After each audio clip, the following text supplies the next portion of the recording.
Good morning, everyone. Welcome to week 4 of computer systems.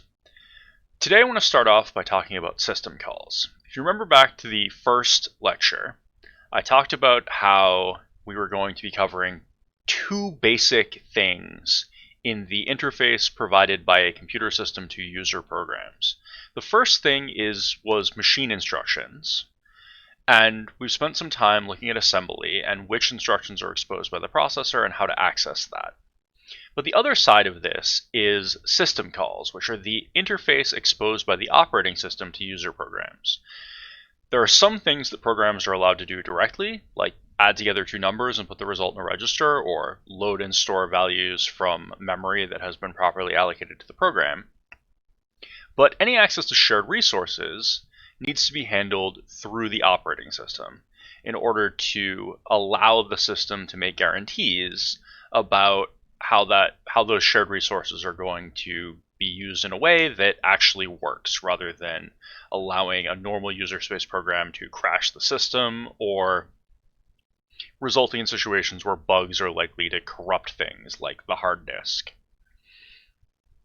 So our platform that we're working with is 64-bit Linux, and we can see the complete list of system calls if we find a table of system calls like this one here. Amusingly, there isn't sort of official documentation on this, and so what we end up looking for is random blog posts that have the correct answer, and this one seems to be reasonably good.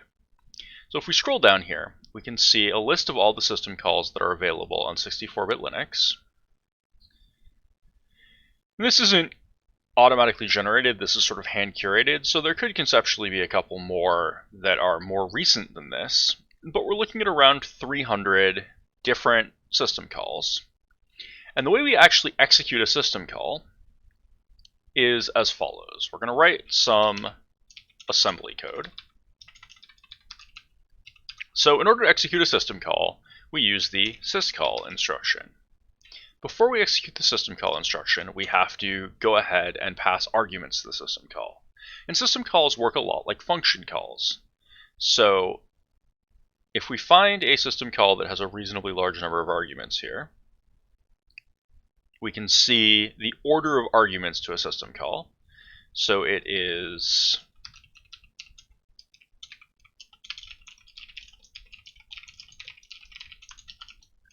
RDI, RSI, RDX. So far, this is the same as a function call.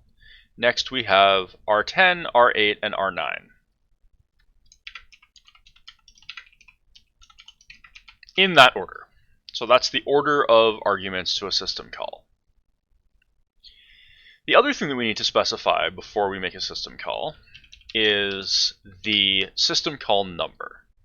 So if we look at a simpler example like exit, so let me see if I can find exit. Exit. So exit is system call 60. What we need to do to exit is we have to put the system call number into RAX. Then we have to put the first argument into RDI.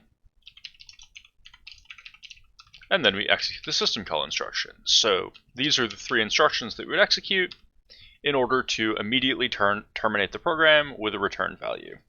If we're writing just assembly code ourselves, this is a perfectly reasonable way to exit a program.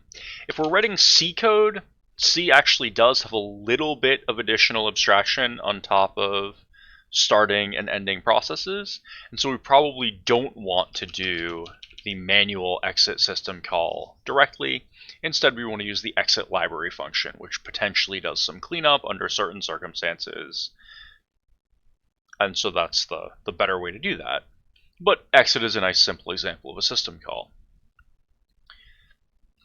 Some other system calls that we might recognize in here, or at least might be interesting to look at, are open, close, read, and write. Those are the basic system calls for dealing with files. Opening a file, reading and writing data from the file, and then you close the file when you're done. And so those are what I'm going to write a quick example with now.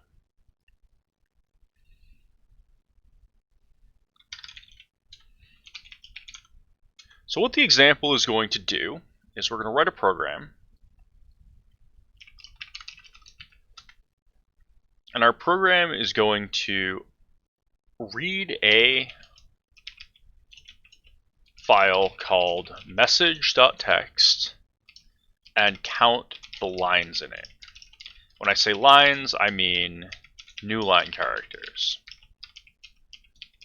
So that seems pretty straightforward, but we're going to write this entirely in assembly, and we're going to use system calls for I/O. Global main, our text section. Let me go ahead and check if we need a data section here. We do.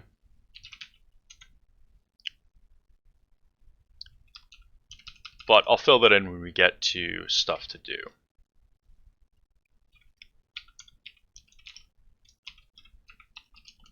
Now, we're going to be, oh, I need main.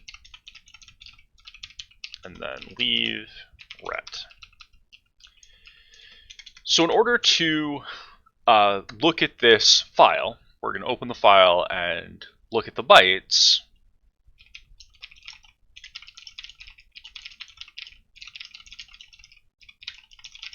We're going to go ahead and read the entire file into a buffer on the stack. And for this particular example, we know we're going to be testing only with relatively small files.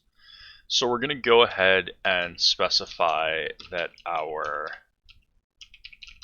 let's put this here, our read buffer is going to be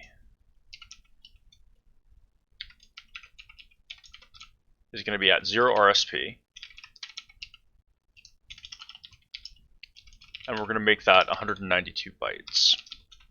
We're also going to allocate a print buffer, which is going to be 64 bytes at 192 RSP. So we're allocating those two things directly on the stack. They're relatively large, so we have to put them in memory somewhere. And the system calls that we're dealing with, both to read and print things, operate with memory addresses, so we have to put them in memory somewhere. We could allocate them as globals, but we're just going to allocate them on the stack. So the first thing that we're going to do is we're going to print out a message. And the message that we're going to print out is going to be called intro. And we're just going to hard code the string lines in message.txt. We're going to hard code our file name is going to be message.txt. And then the thing that we're going to print out when we're done is that the number of lines is, and then however many lines we managed to find. So first thing, we're going to go ahead and mov intro into RDI. Looks like we do need a new line here. And we're going to call strlen. Now, this is an important distinction. For this particular program, we're going to be using system calls to do our system input and output. So that means we're not going to use printf, we're not going to use puts, we're not going to use any of the file standard library functions like fopen. But we are going to go ahead and call C standard library functions that don't make any system calls. And I think that's primarily strlen here. We could very easily write strlen. We've in fact done it as an in-class example, but there's no reason to do it here when we can just call the standard library function. It's just code that runs in our process. It doesn't access the kernel in any way. Now that we have our length for that string, we're going to go ahead and do a system call to write that to standard output.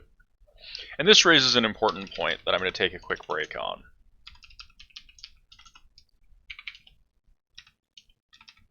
So standard file descriptors. So a file descriptor is how we talk about open files to the kernel. When we open a file, the result is going to be that we get a file descriptor. When we want to read or write from that file, we need to use a file descriptor. And a file descriptor is an integer.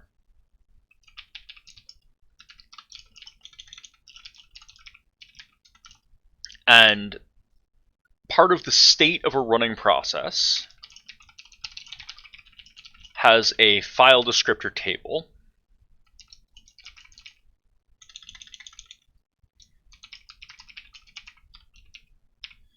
So for each running process, the kernel is going to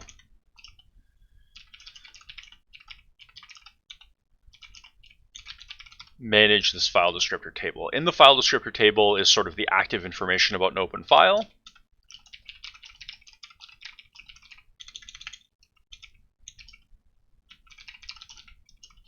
Slots in the table are numbered starting at 0 and assigned in ascending order. And we get some file descriptors that are already provided for every new process.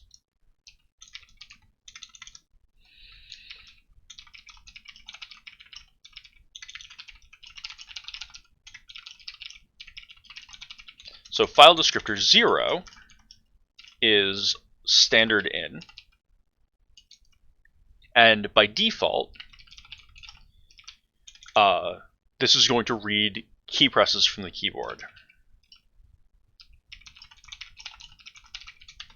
into the terminal window where this is running. So this interface is old enough that it goes back to machines that didn't even have graphic user interfaces. And so everything would be accessed through a terminal interface. And when I say terminal here, I mean a physical device that is a screen and a keyboard. They didn't have mice at this point. And this is how you interface with the computer. The screen would be like text mode only. The keyboard would feed through this terminal interface with a serial connection and all fun bits. But for traditional Unix style systems, which is where this this file descriptor concept comes from, you did have multitasking. So there's still the idea that the typing on the keyboard may not go to a given program because it's not the foreground program. But standard in is still by default, the user is going to type things on the keyboard. One is standard out.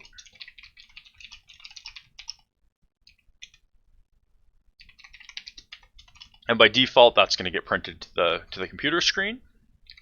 And 2 is standard error. And that's also by default going to print to screen. Without the concept of redirection, which we'll talk about more later, there's not really a big difference between standard out and standard error. They both go the same place. But it turns out that being able to separate them out is useful in certain circumstances. In any case, the thing that we're trying to do is we want to print to standard out. We're going to print this message, this intro message, onto the screen.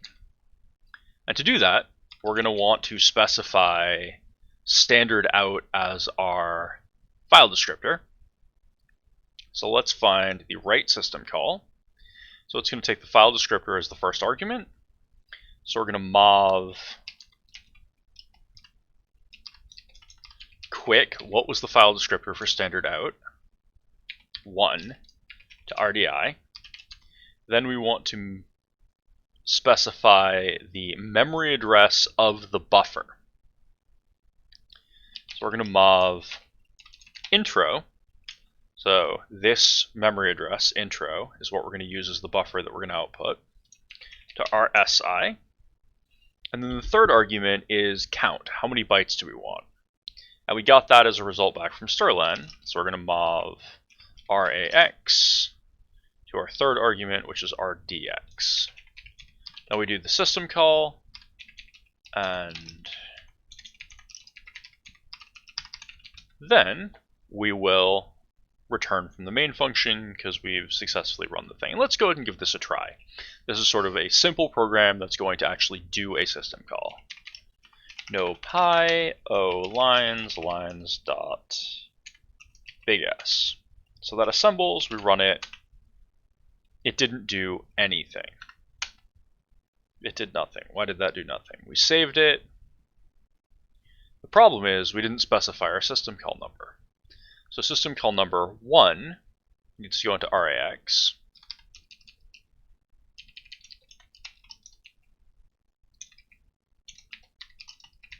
And we're going to do that after we put the value that was in RAX into RDX. I'd normally tend to do specifying system call number first, but that doesn't make sense here, and it doesn't matter what order we do them in. In fact, what had happened is 1, 2, 3, 4, 5, 6, 7, 8, 9, 10, 11, 12, 13, 14, 15, 16, 17, 18 characters within the string, and so we were actually trying to do system call 18, which is pwrite64. I don't know what that is, but it clearly doesn't have the same interface here. It's awfully close. We were just missing something from R10. That almost would have worked. It would have been funny if that worked. But we want to do system call 1. So let's go ahead and try this. And now that prints out the message. So that's the first thing that we need to do. But we want to actually open that file and do the rest of this thing. So our next step is that we're going to go ahead and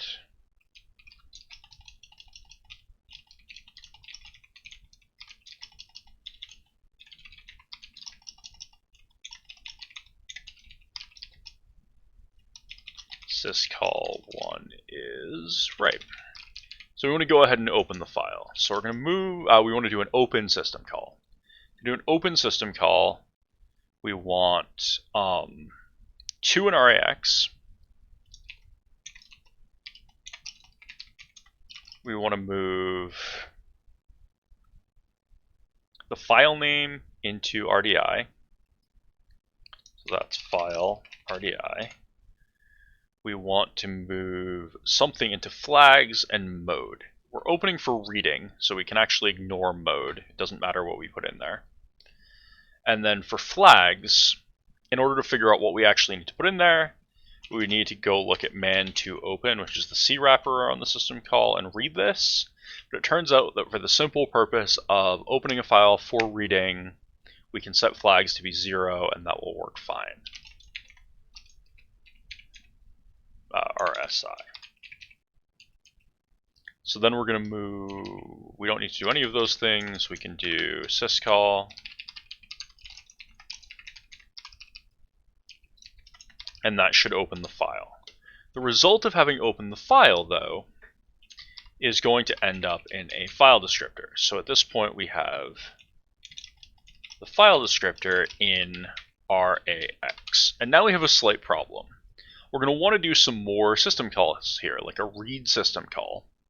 And just like with function calls, system calls don't guarantee that safe registers survive. So we want to go ahead and allocate this file descriptor to, that temporary registers survive. Temporary registers do not survive system calls. So we have to use a safe register. Safe registers do survive system calls. So we're going to go ahead and allocate a couple of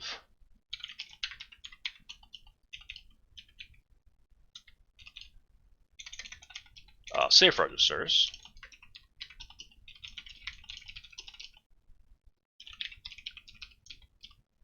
And we're just going to allocate one for the file descriptor number that we get back from open, and the other one from R15. Now we happen to know something about the file descriptor that we're going to get, but we're going to ignore that fact for a moment and just save off RAX into R14.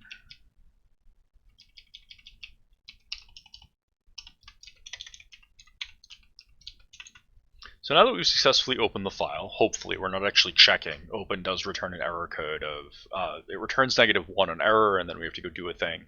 We're just going to assume that this works. Now we want to read from the file. So we're going to mov R14 into RDI, because for the read system call, file descriptor is the first argument. We're going to mov 0 into RAX, so that is our read syscall. This is our open syscall. Our second argument is buffer, third argument is size. So buffer, we want to read it into this buffer up here. So we want to move 0 RSP, but that's not really what we want to do because we don't want to read data from the stack. We want to calculate the address 0 RSP and then stick that into RSI. Next, we want to specify the size that we're going to read, and it turns out that the read system call, if we specify a size that's larger than the amount of data that we have, with some limits, we'll read the whole thing, and then the read system call returns, and it's going to return its result in RAX for maximum sort of convenience. It's going to return this amount of bytes it actually read as its result. So we can just go ahead and move, like, I don't know, the 192 into RDX right here. Syscall, and then that will give us the size of the file in R15.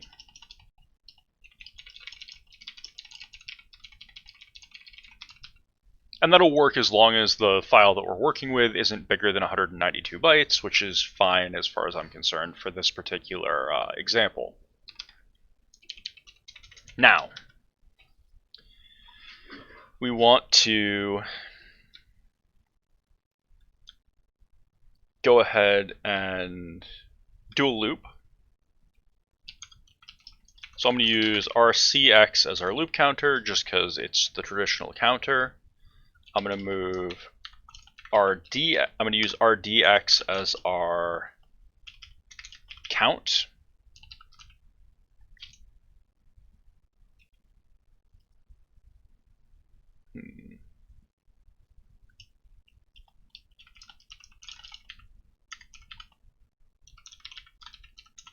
And then we're going to do a while loop.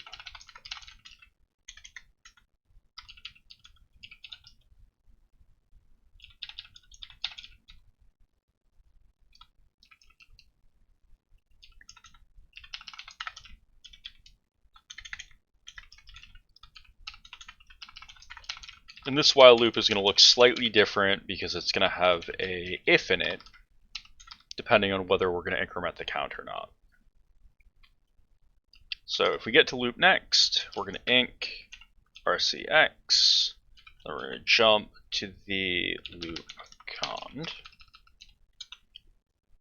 But then here in the loop cond, we're going to compare R15 to RCX. So we're asking whether II is less than or equal to size. Sorry, II is less than size, a traditional for loop condition. And if we get too big, we're going to jump out of the loop.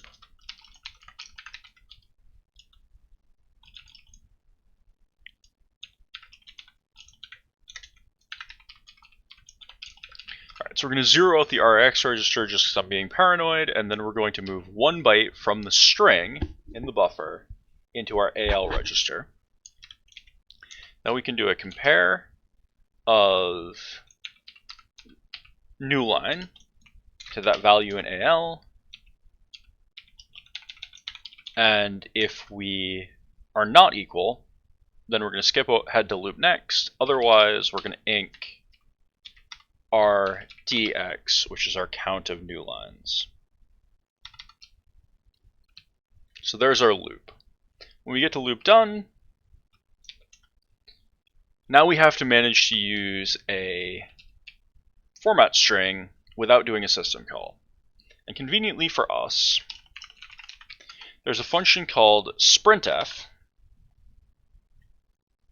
or snprintf, which is just like printf, except instead of printing the resulting string that it builds, it just builds the string in memory and doesn't print anything. So we're going to use that.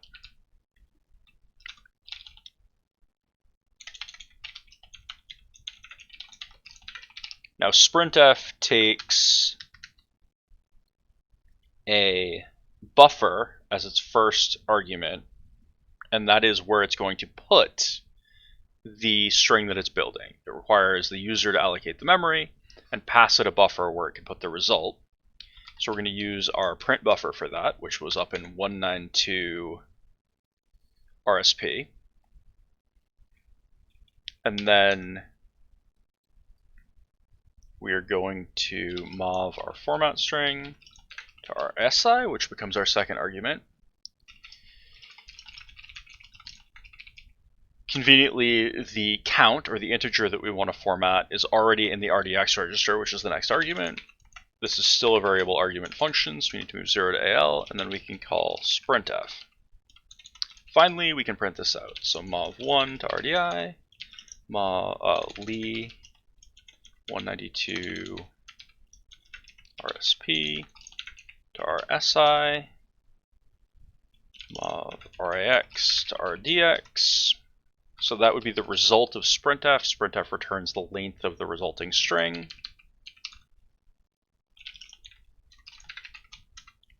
This is the right syscall.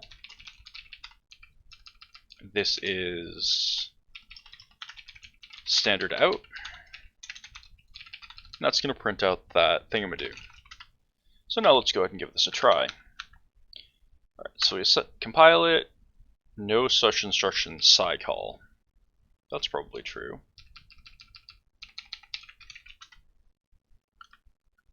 Alright, so that assembles. Alright, before I run this, how many people think it's going to work? How many people think it's going to break? How many people think it's going to break because of a programming bug that they saw? How many people think it's going to break for some other reason? Alright, let's give it a try. Segmentation fault! Alright, let's debug it. We were talking about debugging in lectures last week, so let's debug this and see what we get. GDB lines. And yeah, anybody who already realized what the problem is, that is amusing. So we're going to run. We get this error at some location. And we get absolutely no useful information here, which is sort of amusing. Alright, so it is a... So this situation where it's just showing question marks, that means our stack was messed up in some way, because it wasn't even able to give us a sort of any indication of what's going on in the running program. Everything's 0, so our stack pointer isn't even pointing in the right place. So the number one bug that's causing our seg fault is that we pushed 2 registers up here, but we didn't pop them down here at the end of main. So if we go ahead and pop, then we will solve our seg fault. Beautiful, no seg fault. We still have 0 lines in message.txt, and that makes sense because there is no message.txt file. So message.txt, hello, there are 3 lines. And in a standard Unix text file, message.txt, this cat vet command will put a $sign every place there's a new line in the file just so that we can see. In a standard Unix text file, the last line of the file is always terminated by a new line. So now if we run lines, we're going to find out there are 3 lines in message.txt, which is the expected outcome. So that is a simple example of system calls. That is how we have to actually call system calls. I mean, that's how system calls are always called, is with the system call instruction, at least on AMD 64. This is how the interface works. Now, back at the beginning of the semester, I talked about how system calls are primarily designed on Linux from Unix to be accessed through C. And we're not writing C here, we wrote assembly. But the normal way to access system calls is by using the wrapper functions that are provided in the standard C library with the platform. So if we look at the manual page for something like strlen, we have a description here. This is part of the standard C library, and it shows up in section 3 of the manual page. If we look at the manual page for open in section 2, what that's going to give us is the documentation for a C wrapper around a system call. And this is the sort of standard way to call the open system call is with this open wrapper function. So let me go ahead and write a version of lines in C just to show how this works there. It should be pretty straightforward. All we do is we're going to call strlen, so int main int argc char argv. A common convention that's not just something that happens in C is that if we have function arguments that we're not going to use, we prefix them with a underscore or variables that we're not going to use in general. And that will, for a lot of compilers and language implementations, disable warnings saying that you declared a variable but didn't use it. So when I start something with an underscore, that's generally why I do that. We're not going to use argc or argv because we are busy doing a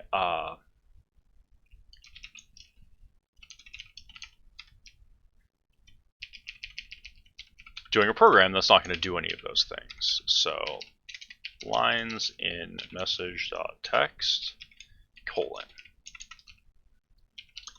so then it is write man to write. So the write system call takes a file descriptor. Standard out is 1. Intro, and then strlen intro. That's how we write out that message. Next, we're going to open our message.txt file. We're going to set 0 for flags because we don't need to specify any flags if we're just reading a file. Then we want to do a for loop.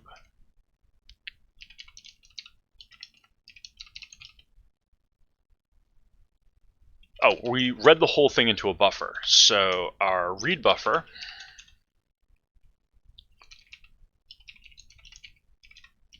was 192 bytes, and then we read the whole thing into the buffer with a read system call. So the arguments were our file descriptor, our buffer, and then the size of the buffer.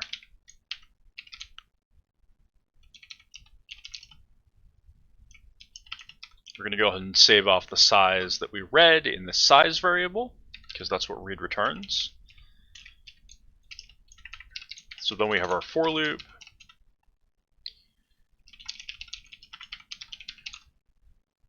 If read buffer II is new line, we're going to increment that lines thing. Then we have a write buff, which doesn't actually matter how big it was. We're going to allocate it on the stack anyway.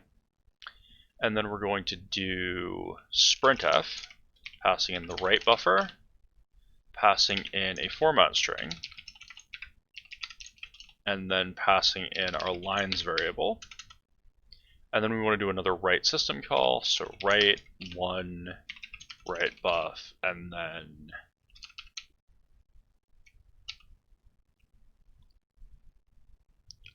we want to know how big the message was, so long message size. I have to name a bunch of things I didn't have to name in the assembly because that's how C works, is you name things. But there's our program in C. Let's go ahead and give that a go. C lines, lines.c. Oh no, a bunch of implicit declarations, so we'll fix all of those. Include standard IO, that's just for sprintf. And then open requires those headers, and then write required unistd.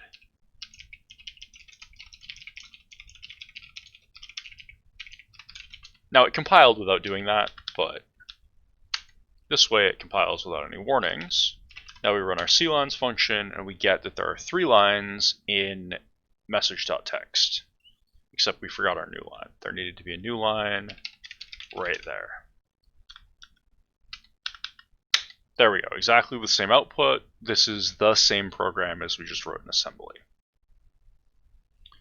So that is system calls in assembly, system calls in C. We'll be doing a lot more system calls and also basic file I/O in C and assembly using the system call mechanism. I will be back with more in the next video.